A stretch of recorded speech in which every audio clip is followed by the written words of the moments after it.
Thank you very much. Good morning from my side. My name is Aimilios.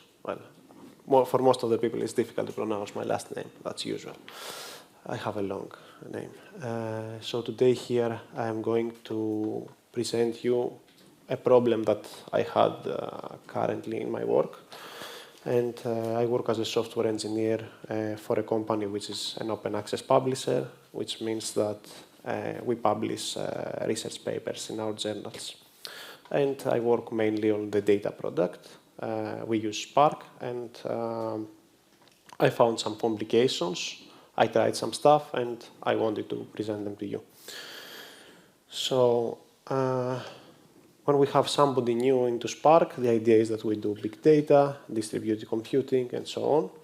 And the first advice that we give is, OK, whenever you want to do something, try to use native Spark functions. If you cannot, you can write your own functions, which we call them UDFs, or User Defined Functions. What they do is that the main principle is that I want to do a task which is not possible natively. You can model the data with them, perform transformations, and usually the tip we give is you should use them with caution. Why that? Because they are helpful, you're doing your task, but in the end they slow you down. And this is something true, but I will try to change today the aspect a bit. So here I present you the data flow over a Spark UDF, and what we have a partition with unsafe rows into the Java virtual machine. This thing needs to be serialized. Arrow needs to be serialized and converted to bytes. It passes through a socket to move from the JVM to the Python worker. Then the Python worker reads those bytes, it deserializes them, it creates the Python object. You pass this Python object to the function that you have written. You get a result, and you do the opposite trip to go back to the JVM. What is the problem here?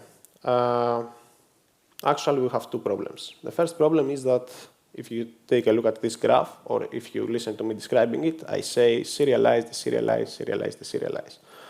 So we are doing 4 times this action, and this is a CPU-bound action, and a very heavy one, and we don't want it. We are adding serialization overhead to what we are doing. Plus, we are executing the computation row by row. Here I want to note something important, is that many people don't think when they do the computation what kind of library they use. What I mean by that? Using a Python library will be slow. If you can find a library that does the same thing natively, it will be much better even if you use a Spark UDF. And we will see it later. I don't have included the example, but I have examples where I have used a very specific library because the Python version was much slower.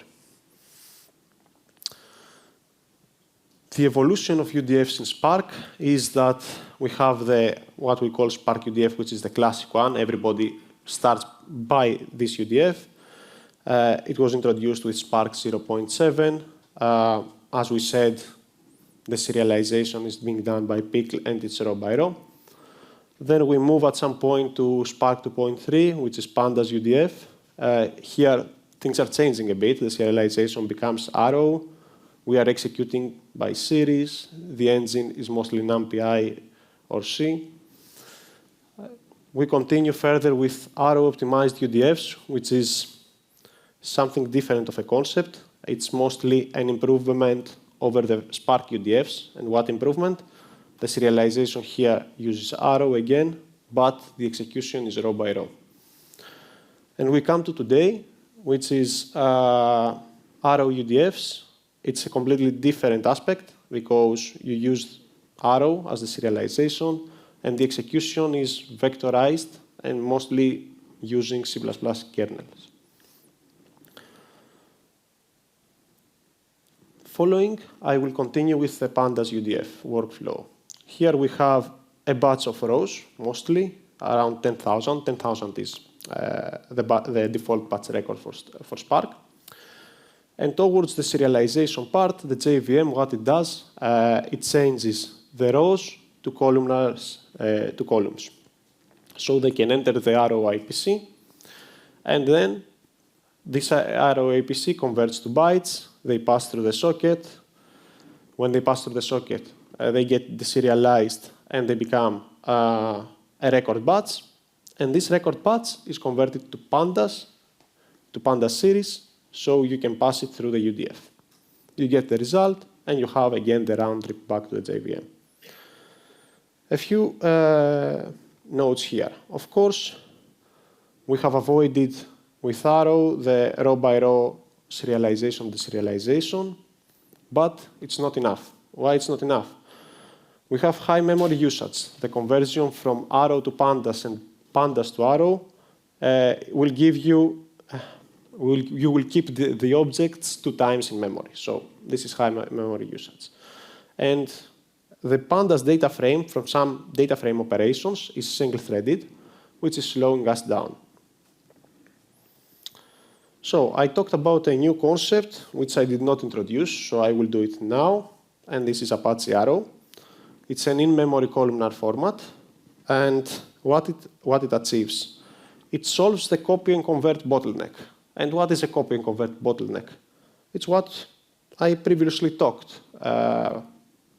In theory, we keep, and in practice, we keep 2 times the same data in memory. Why we do that? Because PySpark is a wrapper over Spark. Spark works over the JVM. PySpark works over a Python worker, a Python process. So these processes, without Arrow, they need to have a copy of the data. With Arrow, they don't need that. You don't need to copy the data. You can have the data available to both systems. And why is that? Because you are reading directly from the bytes. You are reading the memory. And this is what we call zero copy. Arrow also helps in another aspect, which is a bit of lower level and goes to the hardware. So I said before that we are doing some CPU operations, all of them actually. And the biggest problem is that how we retrieve the data how we use the data that to execute it on the CPU. And the CPU has caches, L1, L2, L3. And when you are on the row layout, so you are not having a column, you are having the whole row being serialized into the cache. But what happens if you need only one of the columns of this row? You are filling the cache with data that you don't need, that you are going to request, but you are not going to request. So the next data that you will need, it will not be in the cache, it won't fit, so you will get always cache misses.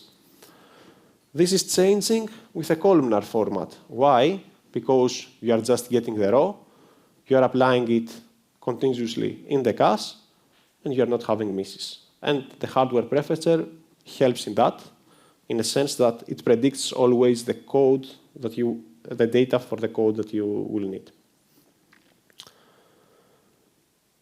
Continuing on the next UDF is the Arrow optimized UDF. As I told you, it's an improvement in one aspect over the Spark UDF.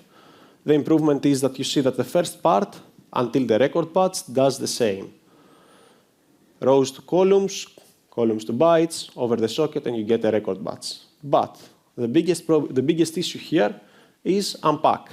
So because you haven't solved the row by row execution, even if you have a batch of columns, you need a specific row to pass inside your function. And you do the opposite trick. So the Python overhead remains. And we go towards Arrow UDF. Arrow UDF follows the same pattern of conversion, passing through the socket, and so on. But we don't have any conversion. As you see, From the record batch, we have a 0 copy, and we go inside the function, which is using PyArrow compute and performs a computation. So the data stays columnar, and it's also computed with C++ kernels. A small issue, or a bigger one, is that it requires PyArrow compute, which is more of a low-level API. And if you want to perform multi-step transformations, then it's a bit harder, let's say, to use from what we have been used to with data frame APIs. And what is the solution to that? The solution to that is to use another data frame library as your query engine, actually, which is Polars. Polars is quite a new library. I think it started on 2020. It is a very fast library, data frame library. It's written in Rust. It has multi-threaded query engine, so we bypass the problem that we have with Pandas and single-threaded. And it's built on Apache Arrow memory layout, so it means that it already supports Apache Arrow. And it has a user-friendly and expressive data frame API. Now, besides the evolution of UDFs, we have better integration with Arrow API in Spark. And what we have? From Spark 3.3, we have mapInArrow, which is the analogous to mapInPandas, but we don't have the conversion to Pandas. From Spark 4, we have applyInArrow, which is the analogous to applyInPandas, and we don't again have the conversion, and we can convert a Spark data frame to Arrow from Arrow. And if we want to see how mapInArrow data flow works, it's the same idea what we have with Arrow UDF, but you have an iterator of record batches. So the idea is the same. There is no conversion to Pandas, and you always stay on the Arrow format. Actually, the longer you stay on the Arrow format, the better it is for your computations. Now, these are the methods that I have tested. So I started with a Spark UDF. I picked the Pickle, which is the classic approach, and the Arrow transport.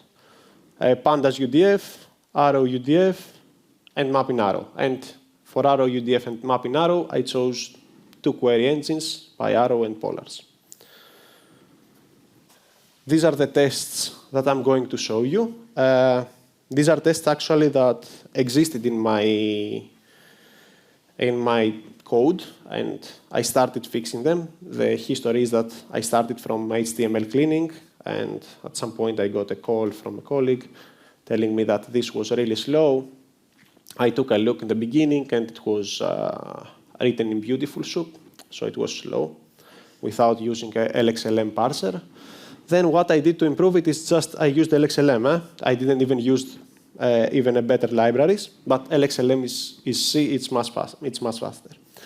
And then I tried to follow the same idea for other transformations. So in theory, all of my tests, these 5 tests broken, actually for me it's, let's say, one transformation in a data frame.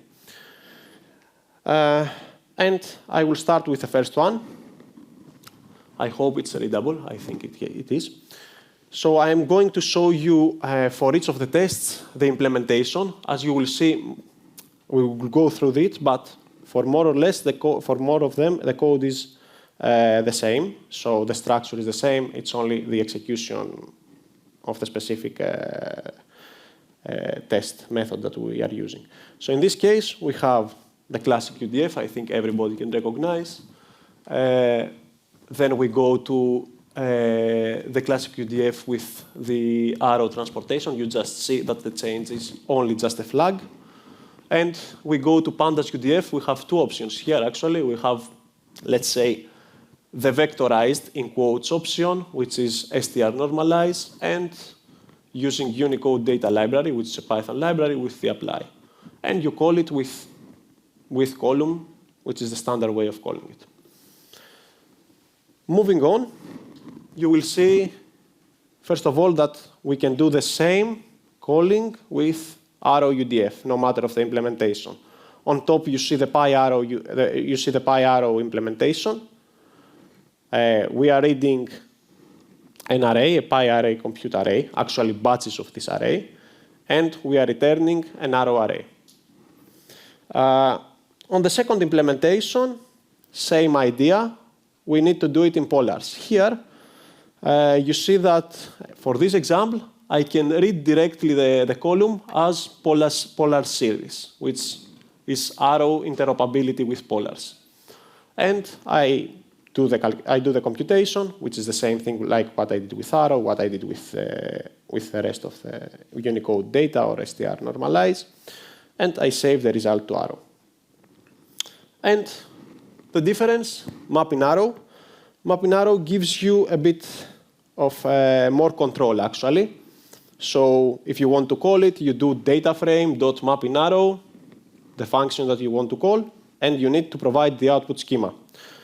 Without it, it won't run. The idea as a computation is the same. What changes is that you process in batches. A note here that when I first tried this way, I passed the whole data frame, which is of course wrong because the computation increases significantly. So let's see the results on this. The results are this. And now I will try to remember what the next slide writes by heart. The first thing that I observe is that for the Spark UDFs, I gain around 10%. So the Arrow transport versus Pickle gives me around 10%, 3 seconds. The second thing I see is that Pandas UDF and Pandas UDF vectorized are almost equal. And this doesn't make sense. Actually, it makes that because if you read the code, you will see that str normalized from Pandas is not vectorized, so it's calling the same thing like Unicode data, the Unicode data library. And then we have mapInArrow, which is faster over polars, and this is mapInArrow, which is faster over Arrow UDF, and this is due to the fact that there is some overhead, UDF overhead, that you need to do. So you take the column, you pass it to the function, and you return it back. With mapInArrow, you are providing the schema, so you're having the schema, you're doing a transformation. And as you see, the gap is really small. So this is a result on a single column. And this is what I told you. And also, okay, for this case, PyArrow and polars are within the same approach.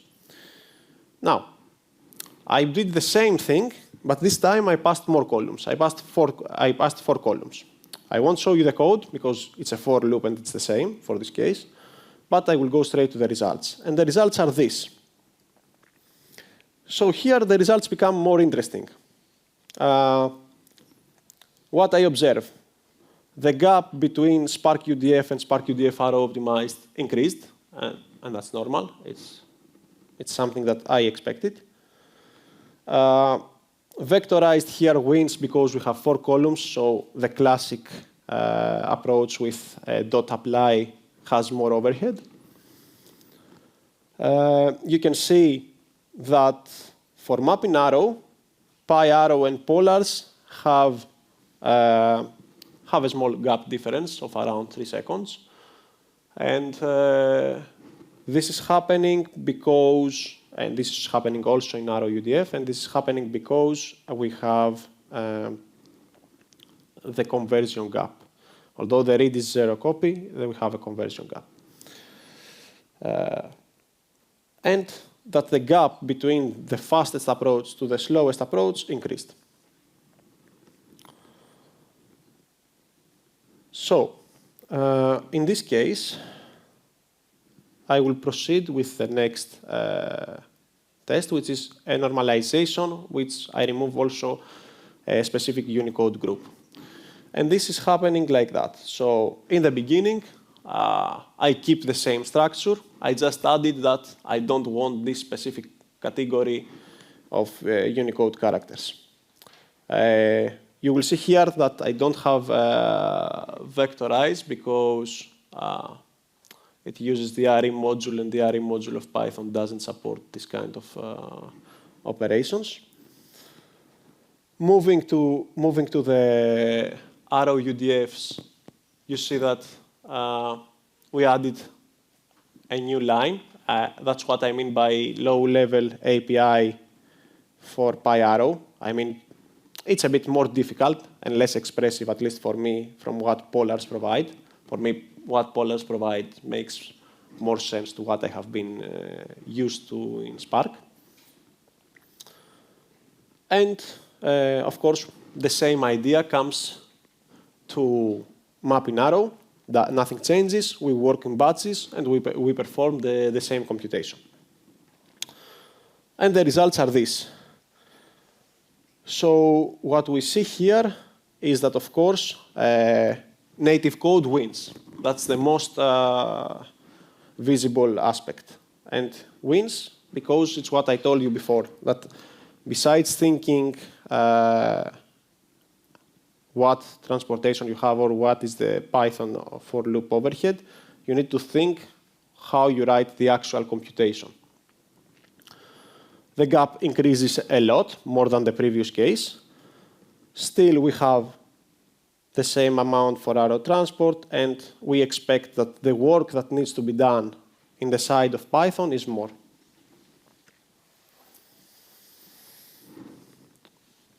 So this is for, let's say, string normalization. And I go back to the problem of HTML cleaning, which was the beginning of my idea. Here I used, actually, the best library that I know. I changed to Lexbor. And this is the method that we use for cleaning. Nothing fancy. I mean, it's a very easy method to write. And we start calling this method.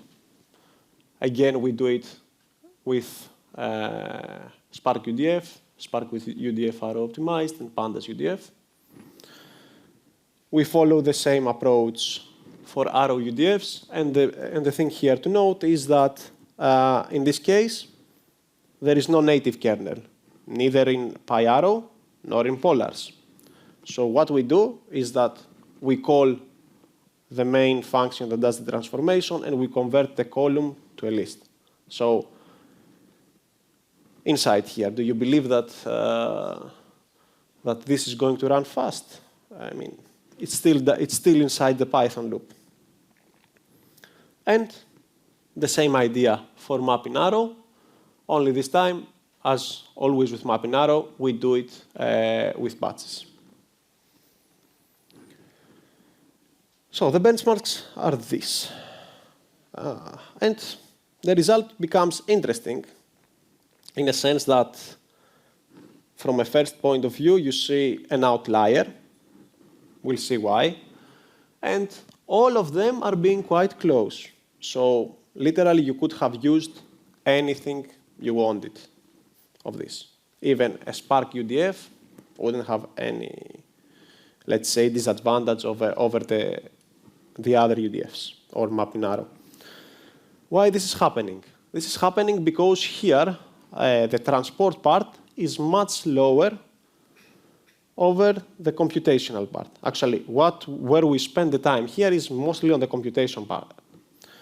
Now, why Spark UDF Arrow optimized is that much slow and is an outlier?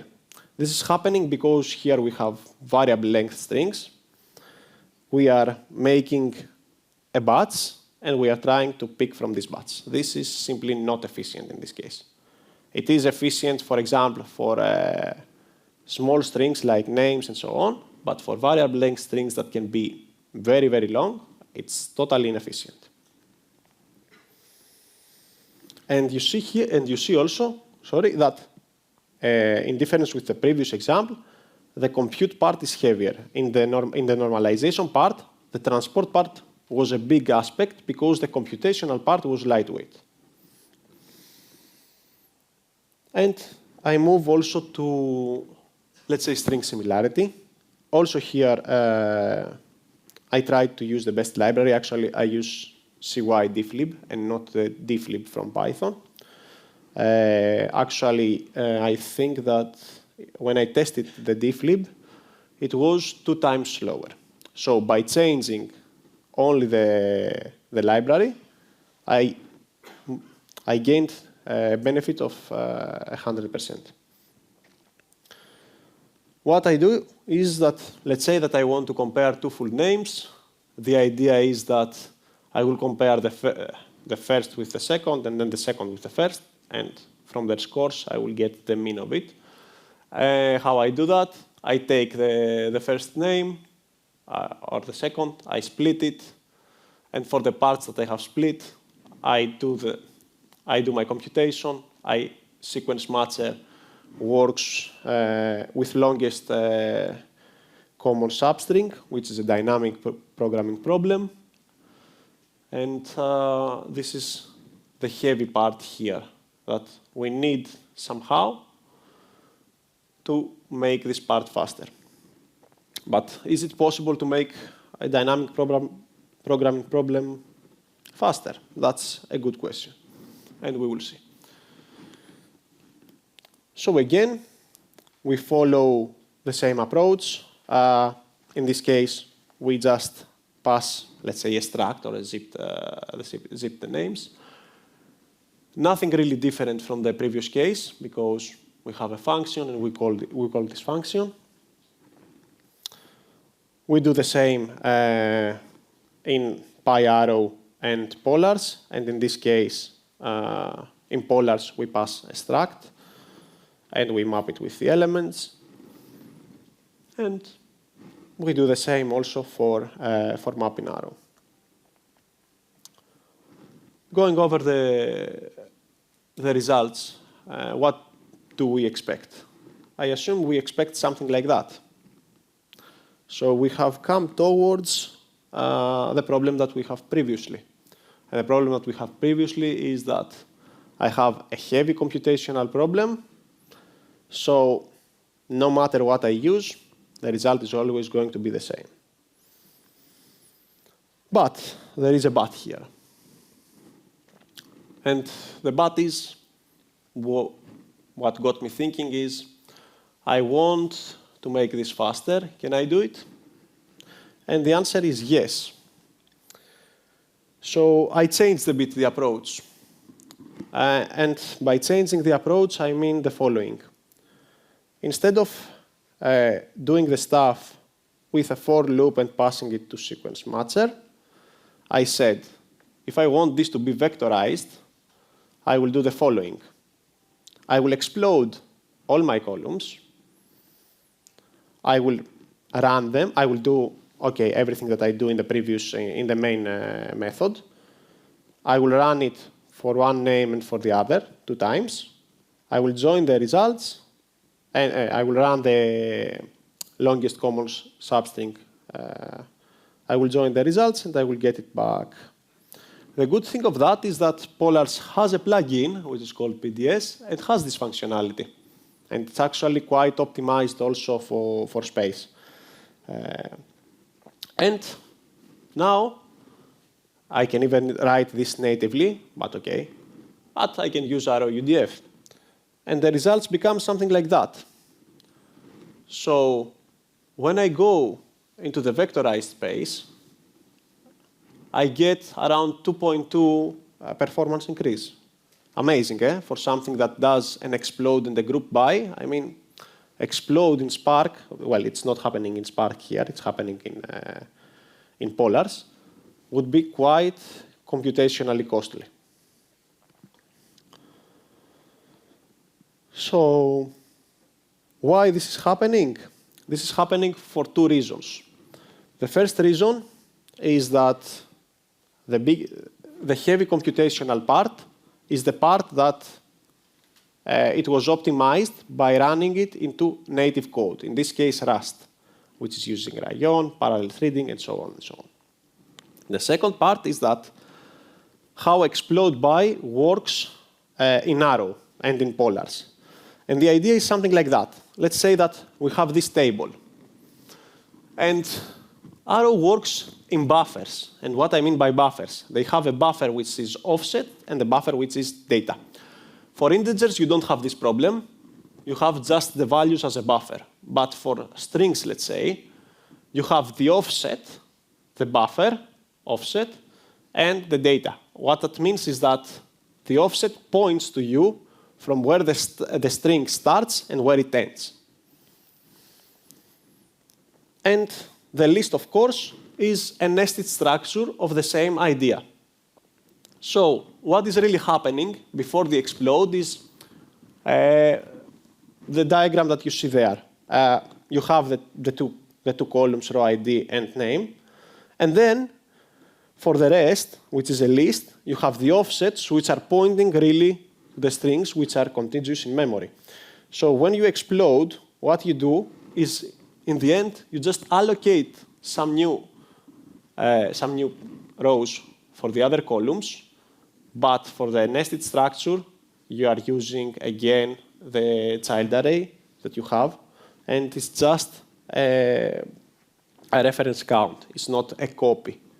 So this gives you the opportunity not to lose time with an explode, not to be computationally big. And of course, you drop the offset, the offsets buffer, because then you don't have a list. You don't need it. You don't have something nested. You have a flat. You have something flat. If we check the same for Spark, the idea is this. The idea of the exploding is the same, but here you carry with you. It's the same that I was trying to explain you in cache locality. Is that you carry the whole row with you. So you cannot say that, oh, from this row, I want this part. So if you want to explode it, you will explode everything. You will create many, many objects of the originals. So takeaways. When your function is compute heavy and is a Python call per row, every UDF type converges, and I think that this is clear from my results. The real win is if you can avoid the Python loop, so if you can find a way to do it natively, either in C, in C++, or Rust, that's very good. And you need to match the tool to the problem you are trying to solve. And this was my presentation. Thank you very much for your attention.